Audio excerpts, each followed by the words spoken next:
Alléluia. Amen. Alléluia. Amen.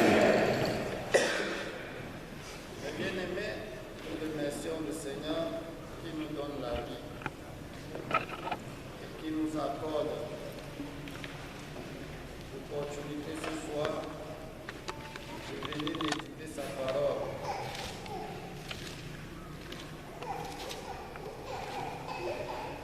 Nous allons étudier la parole de Dieu ce soir dans le livre de Matthieu chapitre 11, à partir du verset 28 au verset 30. Matthieu chapitre 11, verset 28 au verset 30. Dimanche, nous avons vu les temps de la fin et la persévérance chrétienne. Nous avons vu comment les temps seront difficiles, comment la grande difficulté des temps de la fin, c'est l'inoptisation des âmes des hommes par les forces des ténèbres. C'est la domination des puissances du mal sur l'esprit des hommes. C'est l'attraction des forces du péché sur les hommes, si bien que les hommes manifesteront leur envoûtement à tous les niveaux et d'une manière avancée dans le zèle du mal. Nous avons vu que le chrétien au milieu de cette marée des démons, que d'ailleurs l'apôtre Paul a cité en interpellant Timothée de prendre garde, lorsqu'il lui a dit, dans les derniers jours, les temps seront difficiles. Il a cité plusieurs démons, plusieurs forces, l'égoïste, la rébellion,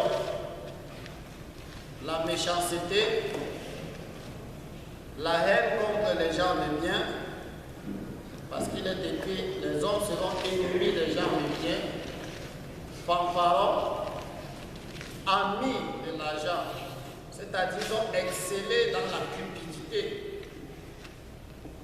Ils sont dans le niveau perfectionné en cupidité.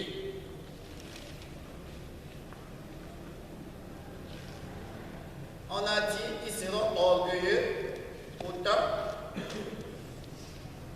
Et tout ce que vous pouvez connaître, qu'on a cité dimanche, des puissances du mal qui va dominer les hommes et qui va ramasser plusieurs du monde chrétien. Parce que nous avons vu où Jésus lui-même a déclaré, alors plusieurs succomberont, se trahiront les uns les autres. Et parce que l'iniquité cessera à eux, comme dans le livre de 2 Timothée 3 dont nous venons de rappeler, on dit parce que l'iniquité cessera, l'ensemble de tous ces démons manifesteront à la haute niveau leur action de domination sur les humains. Ceux qui sont appelés à être chrétiens, beaucoup seront victimes et leur charité va se refroidir. C'est pourquoi il est dit la charité de plusieurs se refroidira. C'est pourquoi non seulement que ce message de dimanche est une mise en garde, c'est aussi une interpellation directe à ceux qui sont déjà victimes de ces forces du mal, que ce soit un seul démon qui règne dans ta vie, tu es en danger de mort. Tu n'es plus libre, tu n'as plus la joie. Tout ce que tu vas encore faire, danser, faire des mouvements, n'est qu'une mascarade des apparences. Et c'est ce que Paul dit à Timothée. ils auront l'apparence de la piété, mais réuniant ce qui en fait la force. Ils auront l'apparence de la piété. L'apparence de la piété, c'est cet engouement, ce zèle, cette persévérance dans les affaires religieuses que tu exerces dans ta vie, c'est-à-dire prier, louer Dieu, chanter, faire beaucoup d'activités dans la maison de Dieu, mais en réalité, étant dominé par les forces de l'iniquité, tout ce que tu fais est une apparence de piété. Au fond, tu es prisonnier, tu es esclave, tu es sous la domination des forces du mal. Et par conséquent, ta joie dans la maison de Dieu ne peut être une joie apparente. Ton zèle n'est qu'un zèle d'apparence de la piété. Tes prières ne peuvent pas être exaucées, mais ce n'est que des mises en scène d'un religieux bien perfectionné dans ces choses. Parce que tu as le souvenir de la manière que tu faisais avant et tu continues dans cette monotonie sans s'inquiéter que entre toi et Dieu ça ne marche pas et que tu es sous les forces du mal. Mais bien aimés, nous devons faire attention. Attention pourquoi? Parce que si tu parviens à être sous la domination de l'une de ces forces que nous avons citées dimanche, c'est une évidence que tu n'as pas de repos. Parce qu'aucun démon ne donne le repos à son adepte. Aucun esprit méchant ne peut te laisser à l'aise. Généralement, quand nous entendons parler d'être à l'aise, on a souvent vu la guérison physique. C'est vrai, Jésus guérit. Il n'y a personne qui guérit comme Jésus. D'ailleurs, il est le seul qui guérit vrai. Les autres soignent seulement. Mais ici, ce n'est pas problème de maladie physique seulement. Parce que tu peux être malade, mais tu es heureux. Par mesure d'épreuve, par mesure de tentation. Ce n'est pas parce que tu es pauvre qui veut dire que tu es automatiquement malheureux, que tu n'as pas du repos. Ce n'est pas cela. Parce que tu peux être pauvre, mais tu es heureux. Parce que Christ en toi est la clé pour débloquer toutes les portes de la prospérité, de l'émergence sur tous les domaines. Tu peux être... Le problème n'est pas que le repos se situe seulement parce qu'on est tellement nanti ou bien on est bien vu dans la société. Non. On peut avoir cela ou pas, mais sans avoir le repos. C'est pourquoi le problème de la vie spirituelle et de la relation avec Dieu est tellement sérieux et profond que chaque chrétien, chaque jour doit se demander: j'ai passé une journée aujourd'hui, est-ce que j'ai passé cela avec Dieu? Est-ce que je n'ai pas passé la journée si avec les forces du mal dont on m'a cité, ou l'une des forces du mal dont on m'a cité dimanche? Chacun de nous doit voir. Quand, par exemple, quelqu'un est orgueilleux, il est dominé par une force qu'on appelle l'orgueil. Vous voyez, l'orgueil fait que quelqu'un se voit important par rapport à l'autre. L'orgueil fait que quelqu'un se donne une sorte de privilège par rapport aux autres, comme le pharisien. Il s'est donné beaucoup de privilèges par rapport aux publicains.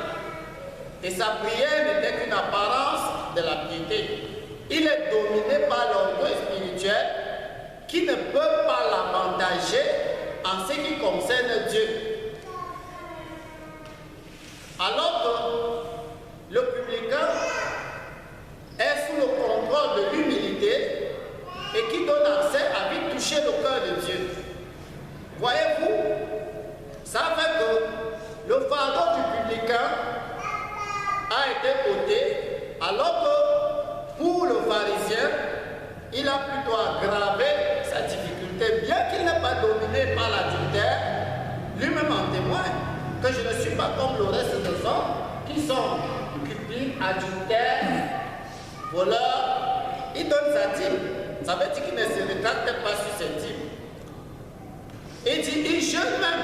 Ça veut dire qu'il n'est pas envoûté par l'amour du manger et du boire. Comme beaucoup de chrétiens, il y a beaucoup de chrétiens qui ne jeûnent pas. Mais le publicain dit que lui jeûne lui 2 jours par semaine. Mais la seule chose qui domine et qui triomphe du pharisien, cette seule chose qui triomphe du pharisien, c'est cet orgueil spirituel qui lui donne de se voir très valeureux par rapport au publicain. Et là, le pharisien n'aura plus de repos. Il n'a plus la liberté de faire ce qu'il veut. Même ses prières sont empoisonnées par la domination de cet orgueil spirituel. Ça veut donc dire que tu ne peux plus faire une bonne prière quand tu es sous la domination d'une force d'orgueil. Et pas seulement l'orgueil. Mais bien aimé, l'orgueil a son langage. Même dans la prière. Beaucoup de nos prières sont vouées à l'échec parce que c'est téléguidé par une force qu'on appelle l'orgueil spirituel. Et cet orgueil spirituel fait que tu ne peux pas obtenir le repos de Dieu. Parce que le repos que Christ donne, ça libère l'esprit, ça libère l'âme, ça libère aussi le physique. Et ça ouvre la voie, l'accès à Dieu. De manière qu'il y a toute une ligne de communication entre toi et Dieu. C'est pour ça aussi que le Saint-Esprit vient s'installer pour amplifier ce repos que Christ donne. Il y a beaucoup de chrétiens, quand je parle de chrétiens ici, c'est confondu, quel qu'en soit le grade de chacun. Il y a beaucoup de chrétiens qui sont aujourd'hui sous le contrôle des forces du mal, si bien qu'ils n'ont plus le repos. Ils sont sous le contrôle du mal, si bien que même quand tu lui donnes un bon conseil critique, même quand il vient à l'église de ses propres pieds, il n'est pas libre de recevoir comme un enfant ce qu'on lui dit de la part de Dieu. Pourquoi? Parce qu'il est sous la domination des forces. Il n'est pas libre de lui-même. Parfois, il peut même s'asseoir jusqu'à se demander qu'est-ce qui ne va pas. Avant, je n'étais pas comme ça. J'étais moi comme un petit enfant. J'écoutais la parole de Dieu et je rentrais dans la sagesse. Maintenant, rien n'entre en moi. Tu n'es plus toi-même. Pourquoi? Parce qu'un enfant de Dieu reste enfant de Dieu aussi longtemps qu'il est humble de cœur et obéit à son père, comme nos enfants à la maison. Et un enfant est toujours attentif à ses parents pour écouter les conseils. Imaginez-vous que quelqu'un a intoxiqué ton enfant dehors et il revient à la maison. Vous-même, vous allez vite remarquer la manifestation de ce qu'on appelle la rébellion, l'orgueil, la révolte, dont on a parlé dimanche. Vous allez vite voir cela. Et en ce temps-là, votre enfant n'est plus libre à la maison. Il est sous un joug, il est sous une domination. C'est pourquoi Jésus dit aux chrétiens, veillez et priez afin que vous ayez la force d'échapper à toutes ces choses qui arriveront. Ça veut donc dire que ça doit arriver. Mais pour parvenir à les vaincre, ces forces du mal, qui est un joug dans le cou des hommes, il faut donc veiller et prier. Une défaillance sur le plan spirituel, sur cette domination des forces, des ténèbres, des forces du mal, qui donnent le temps de la fin difficile. Donc, chacun de nous doit vite rentrer, appliquer ce que l'apôtre Paul a dit aux Corinthiens qui étaient baptisés du Saint-Esprit et ayant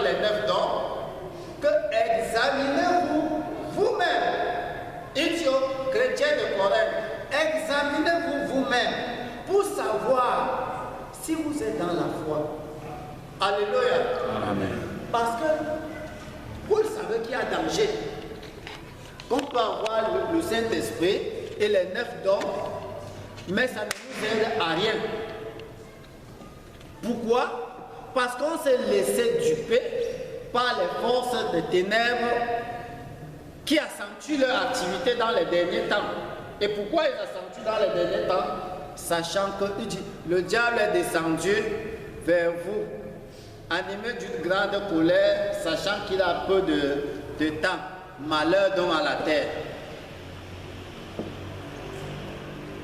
Donc, mes bien-aimés, nous les chrétiens, nous devons être plus sérieux. Si tu riais beaucoup, vraiment si tu riais 30 minutes, ris maintenant 1 minute. Si tu t'amusais, ne t'amuse plus. Si tu ne jeûnais pas, c'est maintenant le temps d'examiner ta vie, de jeûner et prier parce que certains démons ne sortent que par le jeûne et par la prière. Si ta charité était refroidie, c'est le moment maintenant que tu dois être plus sérieux pour remonter dans ton premier amour, comme on nous a dit à la nuit de prière, pour ceux qui étaient à la nuit de prière. Que ce que j'ai contre toi, c'est que tu as abandonné ton premier amour. Alléluia. Et je vais vous dire quelque chose.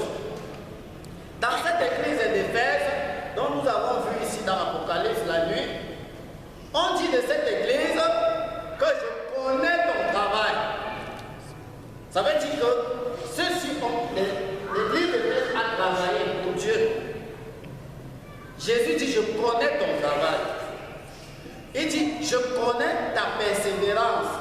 C'est dans Apocalypse 2, vous allez lire à la maison. Je connais ta persévérance, oui. Je connais tes œuvres. Il dit, je connais tes œuvres. Alléluia. Amen. Ça dit, quand tu partais, tu donnais les biens aux frères, tu visitais les frères, tu faisais les cadeaux partout. Si bien que, et après maintenant, face aux multiples difficultés, tu t'es rétracté et tu t'es découragé que vraiment les hommes sont méchants. Ils sont ingrats. Et tu as cessé de continuer à faire du bien. Il dit, il connaît quand tu étais actif pour produire des bonnes œuvres qui ont été préparées d'abord pour que nous les pratiquons. Il connaît cela, que tu étais bien là. Il connaît que tu avais un bon cœur. Tu pensais toujours du bien de tes frères, de tes soeurs. Et il connaît aussi qu'aujourd'hui, tout a changé. Tu ne penses que du mal de tes frères. Dès que tu penses à telle soeur, ce n'est que pour analyser tous ses fautes, tous ses défauts. Tu le vois en noir. Il n'y a plus rien que tu penses du bien. Quand tu te mets à genoux, tu attends seulement quand la colère de Dieu va frapper sur lui. Voilà le travail que tu as aujourd'hui. Mais Jésus connaît ce que tu faisais avant. Il n'a pas ignoré cela. C'est ce qu'il dit à l'église d'Éphèse. Que je connais tes œuvres, oui. Ton travail et ta persévérance. Il connaît que tu as travaillé pour l'œuvre de Dieu. Il connaît. Il connaît que tu t'es dépensé. Il y a des moments où tu ne dormais pas parce que tu es à l'église pour travailler. Il connaît tout ça. Oui. Je sais que tu ne peux supporter le méchant. Il dit, je sais que tu ne supportes pas les méchants. Voyez-vous, tu ne supportes pas les méchants. Oui. Donc tu as vu que tel est méchant, tel est méchant, tel est méchant, tel est méchant. C'est ça qui a fait ça briser ton cœur. Si bien que continuer encore, et les gens sont méchants, avec tout le bien que j'ai fait aux gens. Jésus connaît tout ça. Et que ce brisement de ton corps est un échec, est une chute spirituelle qui t'a mis dans une position où l'amour que tu avais avant a disparu. Ce qu'on appelle le premier amour. Oui. Tu as éprouvé ceux qui se disent apôtres. Tu as vu les faux pasteurs, les faux serviteurs, tu as vu les actions des hommes, ça t'a scandalisé. Et toi-même tu as vu qu'il y a beaucoup de mensonges et beaucoup de tromperies. Il connaît ça. Oui. Et que tu les as trouvés menteurs. Oui. Que tu as de la persévérance, que tu as souffert à cause de moi. Et que toi-même tu dis que non, je persévère pour la vie éternelle. Je ne peux même pas abandonner mon Dieu jusqu'à ce que tu viennes toujours à l'église. Il connaît tout ça. Il dit tu as de la persévérance. Il connaît ça. Oui. Et que tu as souffert à cause de mon nom. Il connaît que plusieurs de nous ont souffert. Jésus connaît tout cela. Oui. Et que tu n'étais point lassé. Mais ce que j'ai contre toi, Et il y a quelque chose qui est entré en toi. Oui. c'est que tu as abandonné ton premier amour. Tu n'es plus dans l'amour que tu avais au commencement. Alléluia. Vous savez, la chute de l'amour dans le cœur d'un homme produit la haine. La chute de l'amour premier dans le cœur de l'homme déclenche la production de la haine. Parce que quand il n'y a plus d'amour, le contraire de l'amour, c'est tout ce que vous connaissez que la haine peut produire. La méchanceté peut produire. Et dit, je sais que tu n'as plus le premier amour. Pourtant tu as ceci que tu as fait ceci. Je n'ai jamais ingrat. Il y a parfois, je vois souvent les dégagements de la méchanceté de ceux qui sont déjà sous le joug du diable. Qu'est-ce qu'ils font? Quelqu'un que tu as fait du bien, et maintenant, il vient, il te fait du mal, malgré le bien que tu lui as fait. C'est fini, tu commences à prendre des décisions pour maintenant emprunter le chemin du mal. C'est pas bon. Ce n'est pas eux, ce n'est pas toi à retourner vers eux dans leur méchanceté, c'est eux à retourner vers toi dans ta bonté. Pourquoi? Parce que nous sommes chrétiens pour amener le bien aux méchants, pour que les méchants abandonnent la méchanceté pour devenir bien. C'est ça l'évangélisation. L'évangélisation, c'est prendre le bien pour amener aux méchants, pour que le méchant regarde le bien que tu es et abandonne la méchanceté pour devenir bien. Ce n'est pas que tu amènes la méchanceté à l'égard de la méchanceté. Tu vas changer qui? Tu attends seulement quand un autre évangéliste va venir pour te changer. En fait, allons dans le texte. Je voudrais dire là que quand on abandonne son premier amour, on est à 80% pour vivre le joug du diable. Lisons ici. Venez à moi. Qu'est-ce que Jésus dit ici? Quand Jésus vient dans le monde, est-ce que, alléluia, Amen. comme nous sommes à la réunion d'édification, quand Jésus est venu sur la terre, c'est tout le monde qui était malade. Hein? Non. Quand Jésus est venu sur la terre, comment on dit, il guérissait les malades, il ressuscitait les morts, c'est tout le monde qui était malade. Si le repos est la santé physique, mais comment? C'est que même ceux-là n'ont plus besoin de Jésus. Le repos, il dit, venez à moi, Vous tous qui êtes fatigués et chargés, et je vous donnerai du repos. je vous donnerai du repos. Il faut que chacun puisse se regarder. Est-ce que j'ai encore ce repos? Ou est-ce que j'ai déjà obtenu ce repos? Vous savez, c'est donner des illusions qu'on a cru. C'est très facile. Se donner des privilèges que je suis en Christ, c'est très facile. Se donner des idées par soi-même qu'on est enfant de Dieu, c'est très aisé. Et se qualifier soi-même d'être enfant de Dieu et d'être une personne libre, c'est très facile. Mais devenir ce qu'on appelle enfant de Dieu et qui a obtenu le repos de Dieu, ça ne vient pas de la chair et le sang. Ça ne vient pas de l'homme. C'est Jésus qui donne. C'est Jésus qui donne. Si Jésus ne te certifie pas que tu as reçu le repos, non, tu dois encore revoir. Mais bien aimé, vous savez, j'aime toujours revenir sur ce que Paul a dit aux Corinthiens. Examinez-vous vous-même pour savoir si vous êtes dans la foi. Éprouvez-vous vous-même. Parce qu'il faut que chacun aujourd'hui se se rassure. Est-ce que je suis encore dans la foi? Quels sont les avantages de la foi? L'avantage général de la foi en Jésus-Christ, c'est le repos parfait de l'âme et de l'esprit avec Dieu. Le repos parfait de l'âme et de l'esprit avec Dieu. De manière que quand on te regarde, on voit qu'il n'y a pas un fardeau sur toi. Il n'y a pas une charge spirituelle, morale, de conscience dans ta vie. Il y a des personnes que, si elle n'est pas possédée, elle a une conscience troublée. Si elle n'est pas spirituellement libre, et que moralement, d'ailleurs, si tu n'es pas spirituellement libre, ce n'est pas moralement que tu seras à l'aise. Et chacun doit voir, est-ce que j'ai reçu le repos de Dieu? Est-ce que Christ, moi qui dis que je suis en Christ, est-ce que je suis vraiment en repos? Mon âme est vraiment tranquille? Est-ce que j'ai cette pleine assurance, cette pleine liberté de conscience?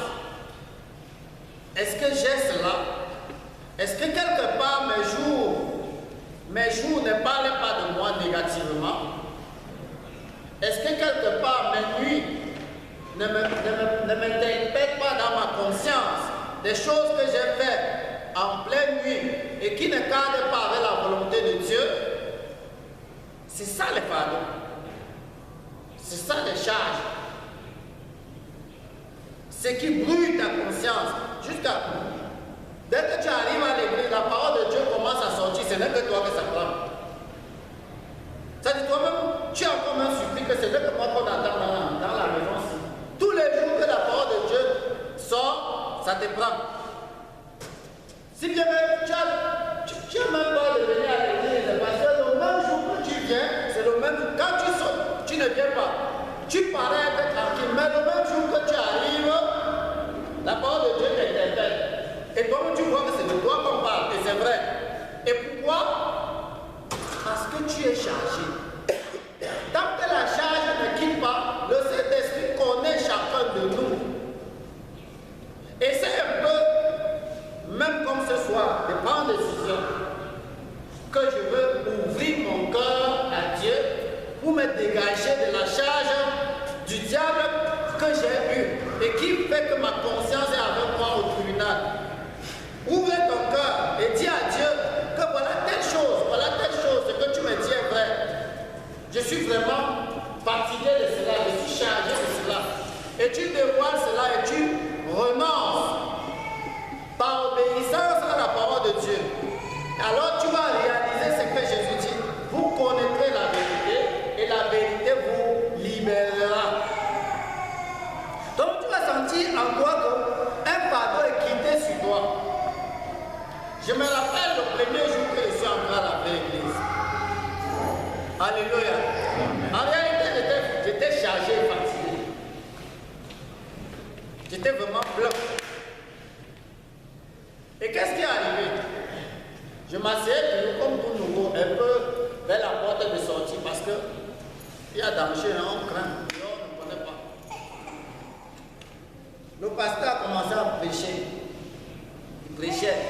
Il prêchait. Et comme j'avais déjà beaucoup lu la Bible et je connaissais mes péchés, je cherchais une église vivante où je veux confesser mes péchés publiquement. J'avais tout cela dans mon cœur. Et quand le pasteur prêchait, directement il a commencé à toucher les péchés que je connaissais sur moi. Vous savez, je n'ai même plus attendu, je n'ai même pas attendu dimanche, ni même comme c'était à une retraite. Dès que le pasteur a fini, un autre a commencé à confesser les péchés, comme souvent parfois ça commence chez les sœurs avant de se contaminer.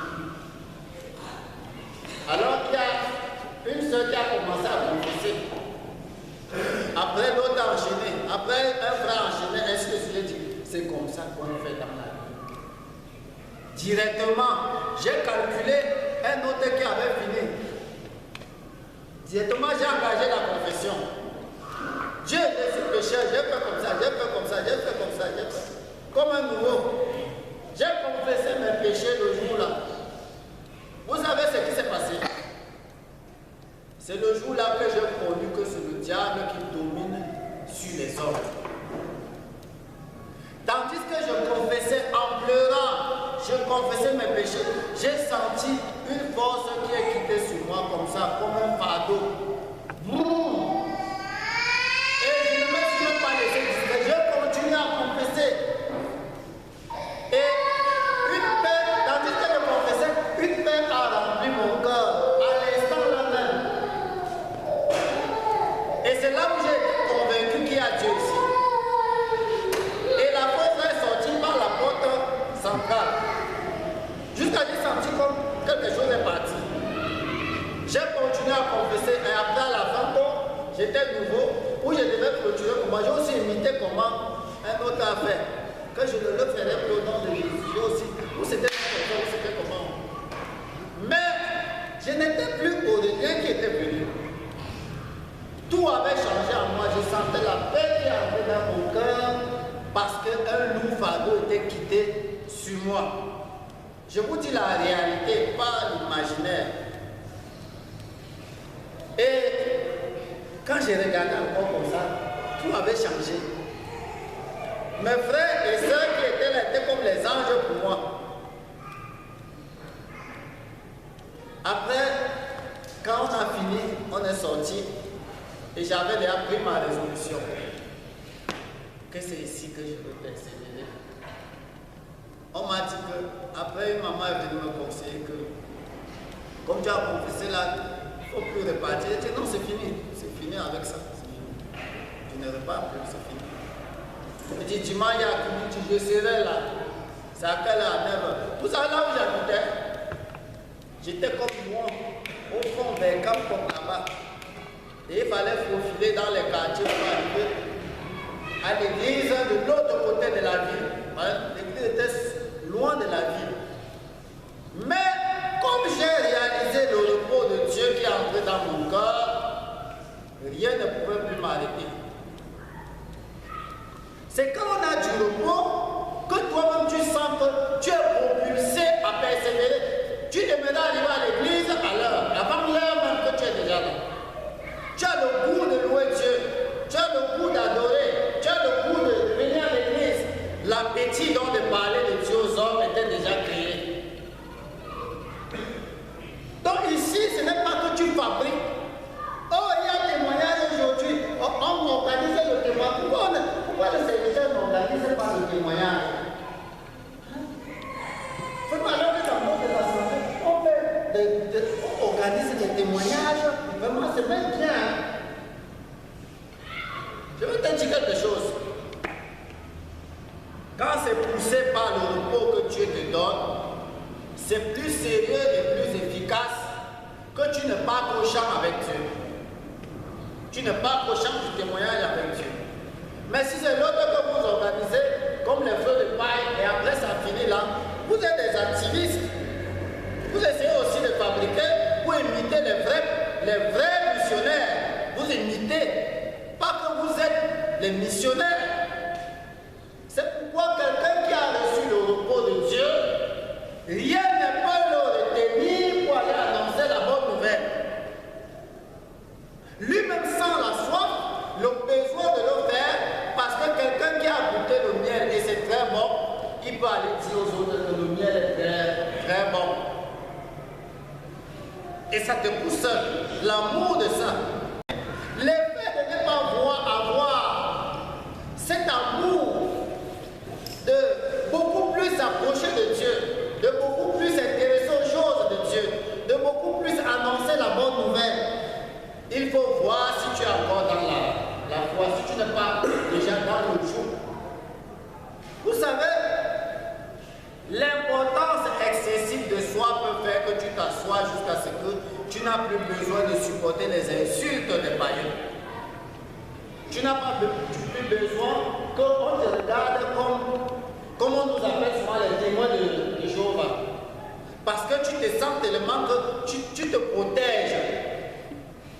Tu es tellement rembourré de toi-même si bien qu'il faut éviter les problèmes. Hein. Il ne faut pas toujours attaquer les gens. Partout tu vas parler de Dieu, tu crois que qui ne connaît pas Dieu? On cherche donc, on fait appel à la raison pour justifier les faits qu'on est tellement rembourré dans l'orgueil pour fuir les problèmes. C'est tout juste parce que tu es sous le joug.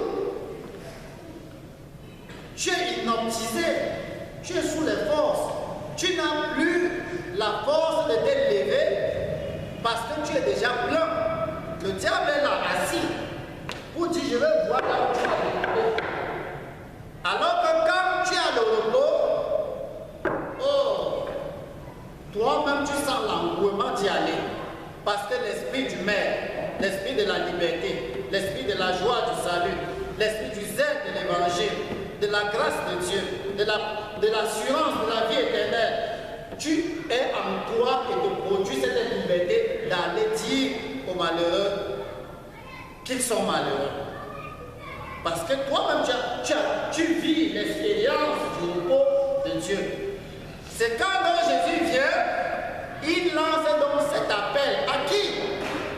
Aux souverains sacrificateurs, ceux qui disaient qu'ils ont Dieu, aux scribes, ceux qui étaient bien des bons rédacteurs, qui écrivaient tout ce qu'on disait dans la synagogue, ceux qui avaient les livres de la loi et qui étaient des docteurs de la loi. C'est à eux que Jésus dit, venez à moi.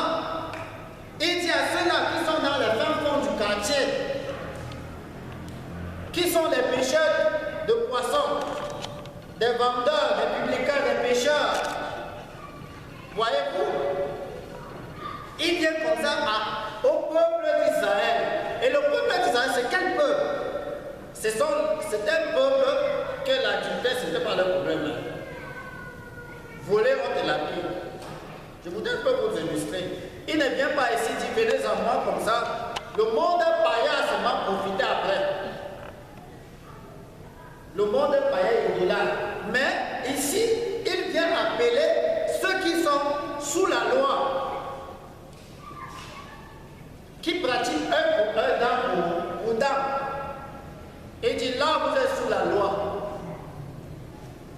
Maintenant, sortez de sous la loi, venez à moi, vous serez sous la grâce. Alléluia. Amen. Quelle connaissance. Il dit sortez du jour de la loi et vous allez rentrer sous la grâce, vous aurez le repos. Il n'y aura plus un pour un dans non. Maintenant, c'est qui? C'est Dieu lui-même qui vous défend. Quelqu'un te frappe sur la joue, tu présentes l'autre. Il n'y a que Dieu pour intervenir. Laissez Dieu faire le travail. Ce n'est pas vous qui allez travailler.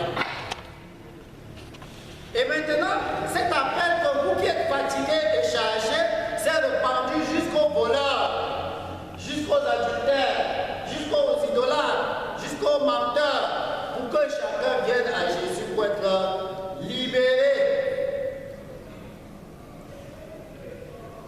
Maintenant, es-tu vraiment libre?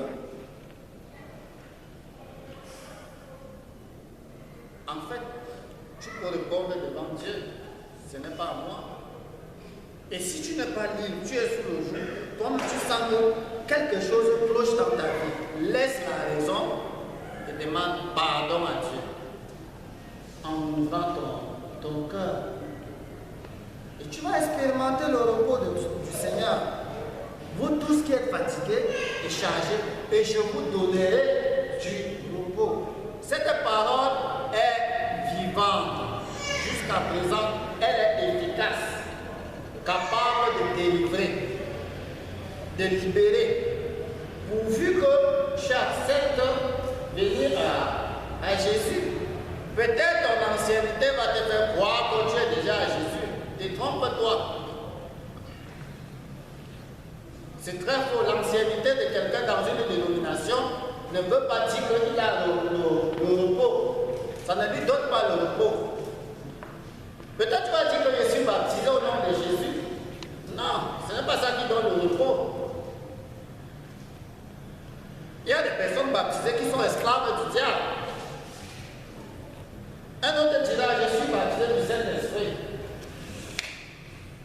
Mais depuis que tu as obéi à quel Saint-Esprit, avant que tu es maintenant, tu es toujours comme ça. N'est-ce pas l'objectif du Saint-Esprit, c'est que vous recevrez une puissance, le Saint-Esprit surviendra sur vous et vous serez mes témoins. Mais tu es capable d'être témoin. La honte du moi t'a déjà rempli, que tu n'as même plus la force d'être témoin. Voilà le problème qui montre que beaucoup de nous sont sous le joug. Le joug de la peur d'homme, la crainte d'homme, le candidaton, la honte et beaucoup d'autres choses. C'est pourquoi Jésus nous rappelle cela. Que venez à moi. Vous tous qui êtes fatigués et chargés, et je vous donnerai du repos. Oui. Prenez mon joug sur vous et recevez mes instructions. Mes instructions, c'est ce que nous voyons ce soir, où chacun de nous doit recevoir. Si tu viens dans la maison de Dieu, on te donne les instructions qui sont conformes comme ce soir à la volonté du Maître, et tu ne reçois pas, peut-être pas des raisons personnelles. On ne se place pas devant Dieu avec des raisons. Non. Avec Dieu, c'est oui et amen. Et on exécute l'ordre. Oui. Car je suis doux et humble de cœur. Doux et humble de cœur. Et vous trouverez du repos pour vos âmes. Alléluia. Amen. Il précise que vous trouverez du repos pas pour l'argent. Il ne dit pas que votre argent, vous trouverez le repos pour l'argent. Pour votre argent, non. Il ne dit pas que vous trouverez du repos pour votre société, non. Ou bien le repos pour vos projets, non. Il dit vous trouverez du repos pour vos âmes. Parce que vos âmes sont plus importantes plus que toute autre chose. C'est ça le salut de vos âmes importe beaucoup. Si ton âme n'est pas libre, tu es perdu. Si ton âme n'est pas en repos de Dieu, tu es perdu. La plus chère des choses que nous devons être recherchées, c'est que mon âme soit libérée. Mon âme ne soit plus sous la domination de ma chair, des désirs de la chair, de mes pensées personnelles. Il faut que mon âme soit libre. Vous trouverez le repos pour vos âmes. Avant toute chose, comprenons, tout ce qui est temporaire là ne donne pas le repos. C'est-à-dire, si tu as beaucoup d'argent, tu n'auras pas de repos. C'est le problème, vous connaissez mieux que moi. Si tu te maries, c'est beaucoup de problèmes. Ça ne donne pas le repos. Quoi encore? Tu connais encore d'autres noms. Le diplôme, le grade, c'est beaucoup de travail. Mais pour ce qui est de l'âme, quand l'âme trouve union avec Dieu, quelle merveille! Et recherchons cela ardemment et protégeons cela ardemment si nous voulons vraiment marcher avec une pleine assurance devant Dieu. Alléluia. Amen. Je ne sais pas si quelqu'un a des questions. Que le Seigneur nous bénisse par sa parole au nom de Jésus-Christ. Amen. Nous nous levons pour prier. Quel merveilleux homme est Jésus.